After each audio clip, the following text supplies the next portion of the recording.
Odd Taxi is a series that has unfortunately gone mostly overlooked, which is a shame because in my mind it was one of the best written anime of 2021. Odd Taxi takes place in a world full of anthropomorphic animals, quickly introducing us to a variety of bizarre characters whose lives become entangled. At the heart of this web of interconnected individuals lies Otokawa, a gruff walrus taxi driver who lives out a perfectly mundane existence, spending his days ferrying passengers around Tokyo. But when Otokawa grows invested in the lives of those who use his services, he finds himself ensnared in several sinister plots. Otokawa is a character I found fascinating to watch. He initially appears disinterested and detached with the world outside his cab, though we quickly learn this to be far from the case. Otokawa is actually fascinated with the lives of his passengers. He enjoys finding out what motivates them, what makes them tick, living vicariously through them. Unlike other anime with anthropomorphic casts like Beastars or BNA, the notion that this is a world full of sentient animals is almost incidental. Rather than having the unique physical differences of its cast be the focal point, Odd Taxi is more interested in granting the viewer a deep understanding of his characters' personalities and motivations. Long strings of seemingly novel dialogue enable the viewer to have an in-depth insight into the personal interests and philosophical viewpoints of its cast. This wordy, unfocused writing feels incredibly natural,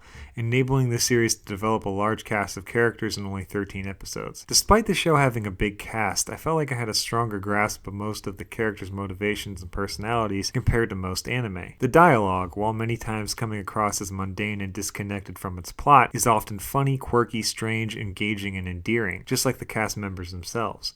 Characters will launch into random yet entertaining conversations.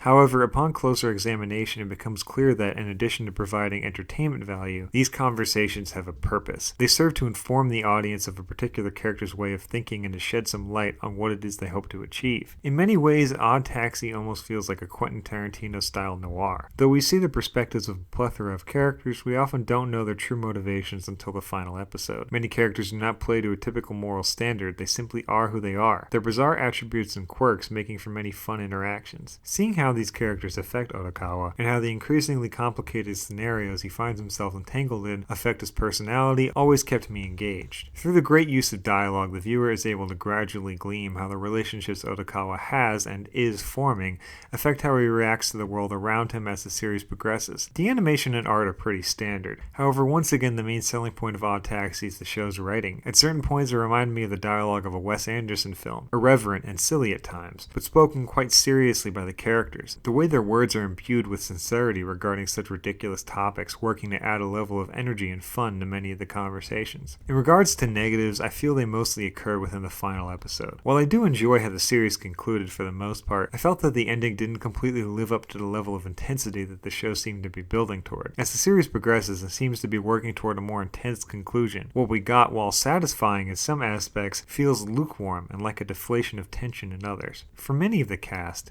their screen time is unevenly distributed, meaning there will be blocks of episodes where a specific character isn't present. When the character does return, we are often expected to jump right back into their story. However, with such large gaps of time, I sometimes felt it difficult to care about the plights of characters whose stories I had been disconnected with for so long. While the number of characters within the story doesn't get in the way of them being fully realized and engaging, it did sometimes limit my ability to be invested in their problems and lives when it comes to certain select individuals. For the most part, I found Odd Taxi to be an engaging, unpredictable romp filled with fun characters and great dialogue. I'm going to give Odd Taxi an 8 out of 10.